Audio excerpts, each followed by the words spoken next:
Hi friends, welcome to another weekly reading vlog. I know I said that I was going to do weekend reading vlogs, but I'm just gonna do whatever I feel like. So I might update today and tomorrow and then not update again for the rest of the vlog, who knows. But I started the audiobook for Good Girl, Bad Blood this morning on my drive to work, and it is impeccable. I'm so excited to continue. I'm only like 16% of the way through, but it is a mystery. There hasn't been like an official murder yet, but there is like a mystery of someone's gone missing. I am also 130 pages into Furia, and this is like a YA contemporary about a young girl living in Argentina who has always wanted to be a soccer player, and her family doesn't approve, so she kind of is like living this double life. And there is a famous soccer player that she is kind of like a little bit in a relationship with that's in town, and so she's just like a young girl just doing her thing, living her life. And I don't know if I'm going to continue. It's a fast read, and I was able to find the audiobook, but it just is not hard hitting, and so it's hard for me to relate to YA contemporary just because the things that they're going through are not necessarily things that I've gone through in a long time. Also, my goal for this week is to get down some of the ebooks that I have from my library. The one that I'm currently working on, I'm pretty excited about, but honestly, I keep forgetting that I have it, is Hench. And this is the story of the girl who was a sidekick, or a side, what are they called? She was working for supervillains, and then she has a run-in with a superhero, and she gets injured, and so she like has a revenge plan in mind. I'm only 16 pages in, and so like none of that synopsis part has really happened yet, but I heard from Riley Marie that it's really good, so I'm excited to read that. And then lastly, Scribd. I'm probably going to cancel my Scribd subscription because I found through Justin Reads Romance another audiobook app, and it's called Any Play, and it's the same cost as Scribd, and I'm doing the free trial right now, and it still has some bugs, and it's not like the speeds are not that great, like you can't go above 1.75, and the library is kind of small. As far as I can tell, there's no like limit to what you can listen to, which is the issue that I had with Scribd, especially this month. And last month I was listening to audiobooks and my whole library got taken away. So that's super annoying considering I pay for the subscription. But yeah, so my whole library got taken away and I couldn't listen to anything. Thankfully, I downloaded the books that I had on my TBR, but I basically haven't had Scribd for 2 months and I paid. I'm gonna probably use that app, and then if I feel like the selection is good enough for the price and there's no bugs besides, you know, like kinks, there's no like fake unlimited service or books or libraries or whatever, what word am I looking for, then I'm probably going to switch over. Check it out if you are looking for an audiobook source. Like I said, it's fairly new, but everyone in the romance community is like raving about it. I've now heard 2 people in one day talk about the service, Justin Reads Romance and Jen from Book Refuge. So that's that. I'm alone in the office for the week. My boss took a week off, so I'm pretty much just gonna be in the office answering phones and chilling. So it's only been like 3 hours, but I have decided to DNF this, and I want, like I said in my Goodreads review, I want to make some things very clear. This is not for me. Like, simply put, in the truest sense of the words, this is not for me. This is an important book. This should be in schools, in classrooms. Like, this needs to be shown to young adults. This is important coming of age story told from a point of view that we never see, that we need to see more of. But I don't enjoy coming of age stories. I don't get anything out of them. There's nothing in this for me as a person, but it is important, and I think that it should be read. I think that there is merit in the book, and I'm not DNFing it because it's bad. I'm DNFing it because it is not for me, like me as a person. So that's that.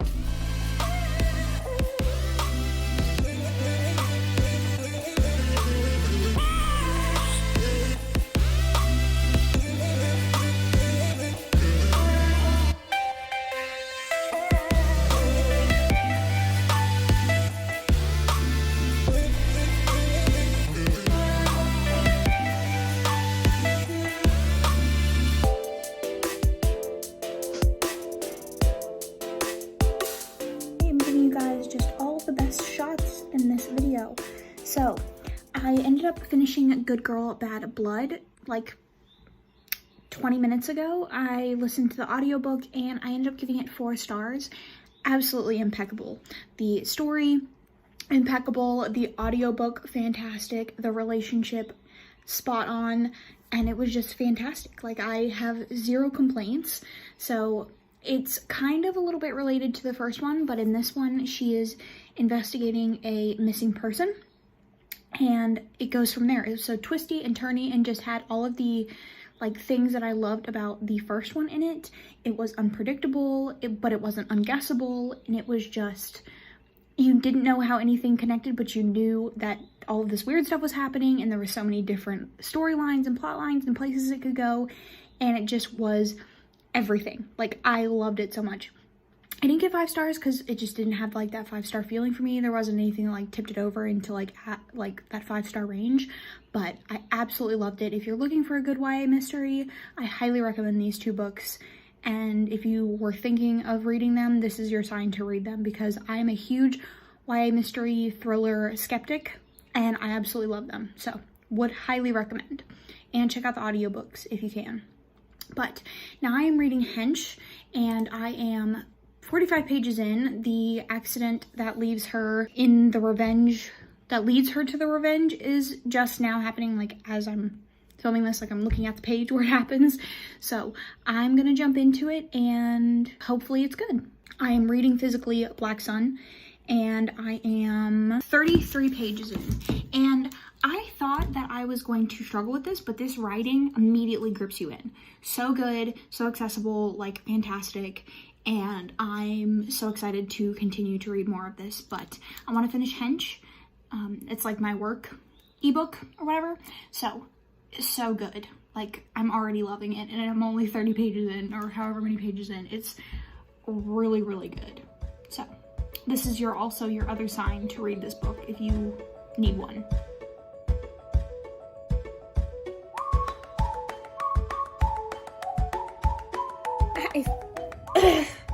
Wow. Hi friends, it is Friday and I'm here with a reading update, I guess. So I have about 2 hours left of Hench. I'm not really enjoying it all that much. I listened to Riley Marie talk about this book, and so I was picturing Sky High, but like adult, and it's not really like that. She's like planning a lot. All the shit's like going down now, but the majority of this I kind of tuned out because I've been listening to audiobook at work because like nothing was really happening. So it's probably gonna be a 3. The ending just like blows my mind. Also, 221 pages into Black Sun, and I'm really, really loving this a whole lot. I don't know if I've like given an update on what this is about, but you basically are following what seems to be at the moment 4 points of view, and in this world there's one specific continent, and it has 4 or 5 different clans. Watching over these clans are people called the Watchers, and they're kind of like priests a little bit. The person that heads the Watchers is called the Sun Priest, and that is one of the points of view. The Watchers kind of keep the peace between all of the clans. And then another point of view is a guy named Seripio, who is called the Crow Granddad, or like a word that translates to the Crow Granddad. As far as I can gather, it means that he's supposed to lead the Crows, which is one of the clans.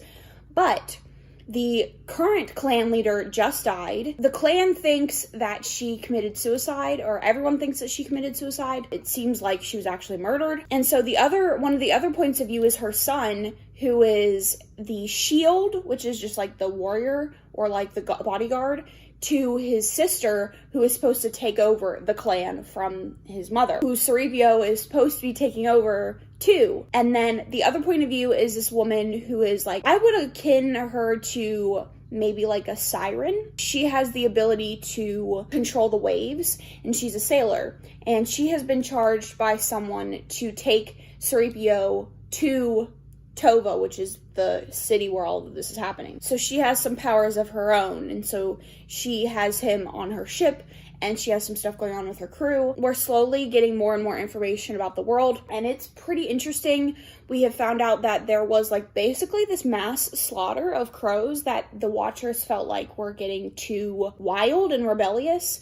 This was like set like decades ago, but since then there's been like a cult of crows that have risen up, and they have reached out to the Shield, to what's his name? I don't remember what his name is, but they've reached out to him, the son of the clan's leader that just died, to join the cult, because they're planning to like basically build a militia or something. We're not quite sure what's going on there, but this is amazing. This writing is so fantastic, and I can tell that the way that she is weaving this story together is going to be just perfection. One thing that I'm really loving is that I'm liking every single point of view. Usually in multiple POV or dual POV, I prefer one point of view, so when I go to the other ones, I'm like, let's get this over with. But I'm liking each one because each one is so interesting and so fascinating, and there's so much just going on under the surface in this story that I'm so fascinated by. But I am getting to like the itch to read a romance, so I'm gonna put this down for right now, and then I'm going to read Vicious Prince. This was one of the ebooks that I spun for in my TBR, and this is kind of like a Romeo and Juliet, but I wasn't quite sure what it was about. It seems to be about Avery, who is the only remaining heir to the Capulet bloodline, and her father has married her off to this like way older guy. Then the other point of view is Rome. Montague is like disgraced, like something happened with their family where everybody turned against them, and I think they're all dead or scattered. He's the only one living in Verona, and he's living in like this abandoned house. And in the beginning of the book, we find out that he is a drug dealer. He's been selling this like specific drug that he made, and someone's trying to rob him. And then we find out that the person that set up the robbery was from the Capulet family. So he decides to get back at the Capulet family. He's going to kidnap Avery. She has low-key kind of a guy on the side that is gonna do something. I don't quite know what he's gonna do, but I think there's gonna be like a revenge plan there to get back at the Capulet family, because she had to break off their relationship to get with the older guy. She wasn't gonna fight for their relationship, and so he's gonna come into play somewhere. But that's kind of what this is about. I am 112 pages in. It's 246 pages. So I'm probably going to read it at work. That's my reading update. It's Friday, so lots of reading this weekend. Yesterday, I didn't do much reading because I pre-filmed a bunch of videos. This is completely not book related. If this is not interesting to you, sorry, but ever since I've gone down to 2 videos a week, 1 vlog and then 1 sit-down video, bulk filming is so easy. The problem that I was having before was like, I'm not necessarily a really creative person, so it would make me anxious that I didn't have like video ideas lined up, or 2 video ideas, because I was doing Monday, Wednesday, Friday. So I had to have a video for Wednesday and Friday every week, which some people, that's great, but I don't necessarily read a whole lot, and I'm not confident in my like recommendations enough that I can do like mass recommendation videos. And I've really only been reading like heavy like this since the beginning of 2020 when I started my channel. That's really when I got back into my love of reading. So I don't have as much necessary like material, but ever since I went down to 2 videos a week, one which is a vlog, which like I love making vlogs, and one being the sit down video, I feel so much better. I feel more prepared. I like the videos that I'm putting out, and yeah. If you are feeling burnt out, go down the number of videos that you put out a week. That's the update. I don't know why I'm rambling. I probably need to get to work. I'm probably running late. We'll talk later. Okay, I just finished Vicious Prince, and I'm not gonna give it a rating. It's a short novella, but it is not at all what I thought it was. Trigger warning, huge trigger warnings for multiple on-page sexual assault scenes. Not between the hero and the heroine, but it's tough. I don't have a rating because it's a short novella, but I don't know if I'll be continuing or not. It's not free. I got the first one for free, that's why it's on my Kindle. I don't know if I'll be continuing the series unless they go on KU or something, but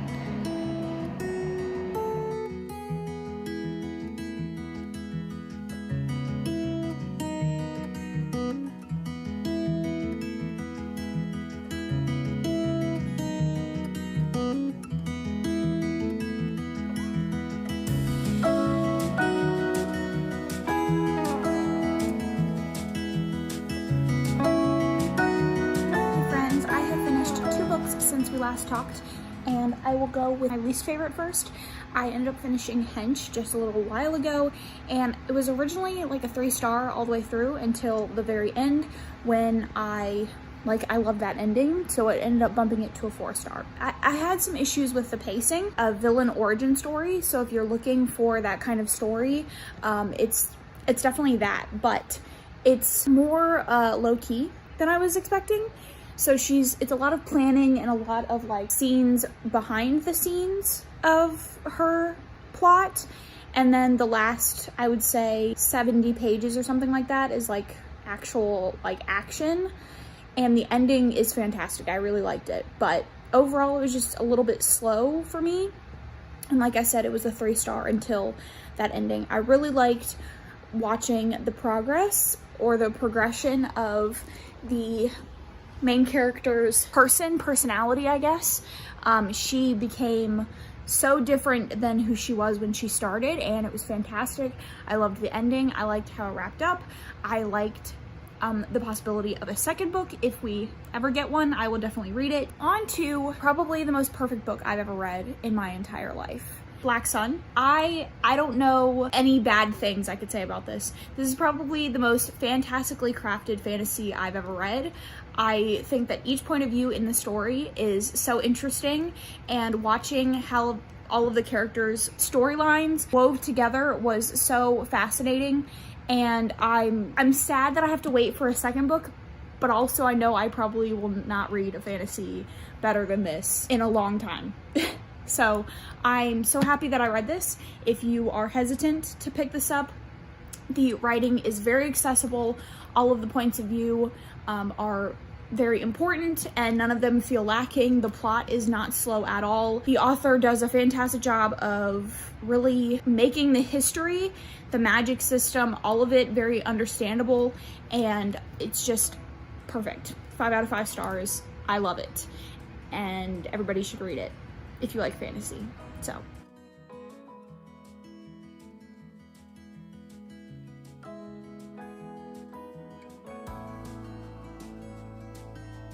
hi friends, we are on my kitchen floor because the ferrets are out right now, but I just finished Martinez in the Moonlit, Beginning of Everything, and how was it?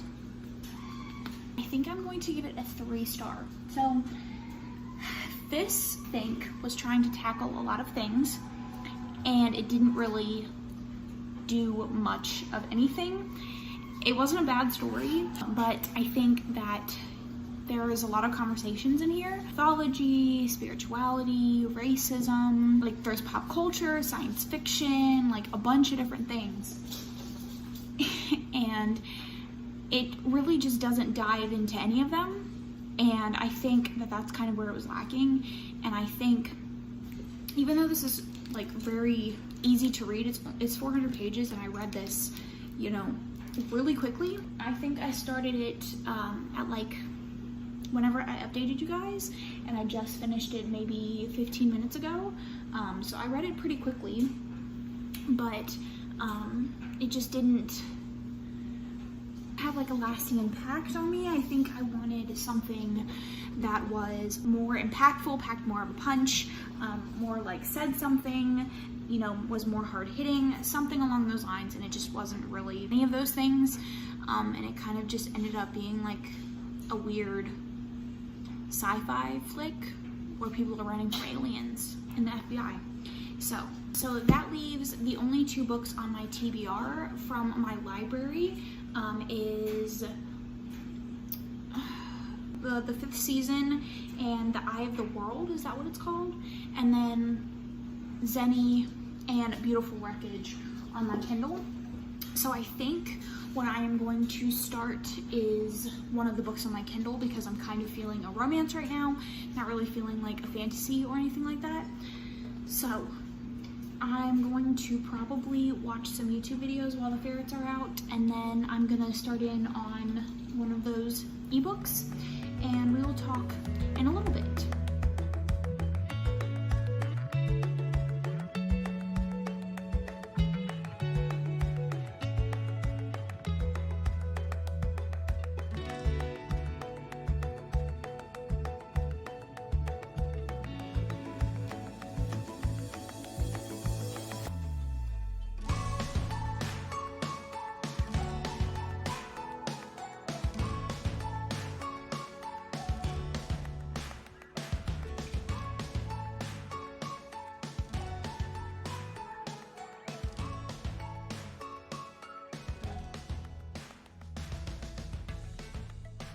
Hi friends, it is Sunday and I don't have a whole lot of updates for you because I haven't really finished anything, but I got halfway through Written in the Stars, which is a sapphic Pride and Prejudice retelling, and it's okay. Keep trying to give traditionally published a shot and it just doesn't ever work out for me, but I'm gonna continue it.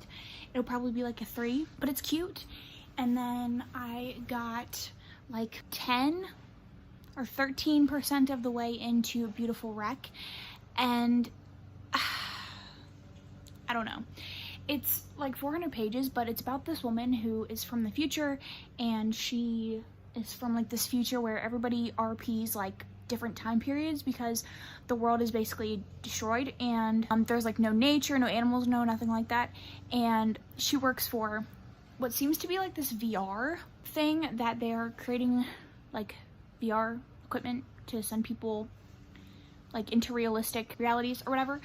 And she goes into one of the things that they're working on and then wakes up in Viking time, and she is on like this farm or whatever, and the chief of the thing, I think, is the one she has a romance with, but like there's 0 dialogue and it's so dense. It's easy to read, but you can tell that it's not edited and there's no dialogue and it just isn't that great. I'm gonna keep reading, but it's gonna be slow going, I think. And I got 21% of the way through Zeni, which is what I'm currently reading. This is a marriage of convenience between Zeni and Mason, and Mason is the like good friend to Zeni's aunt who passed away and left them both a bunch of money in her will, but they have to get married. And I've heard fantastic things. I loved the first one in the series, Rafe, and I'm loving that we are seeing some other characters from her other series, the Beards and Bondage series, in this one. If you've read the second one, then characters from that one are in Zeni, and yeah, I'm liking it. But not really a whole lot's happened. They're just now getting to the part where they're like having a wedding. I'm hoping to finish it today. It's 261 pages and I'm almost 60 pages in, so it's definitely like this good, fast, quick. I like Rebecca Witherspoon's writing, so this and Written in the Stars are like the ones that I'm like really feeling. Beautiful Wreck, I'm not really feeling, but I bought it because I thought I was really gonna love it, so I would like to finish it, but I'm not gonna like force myself into it. But other than that, that's kind of the update. I don't think I finished anything since we last talked.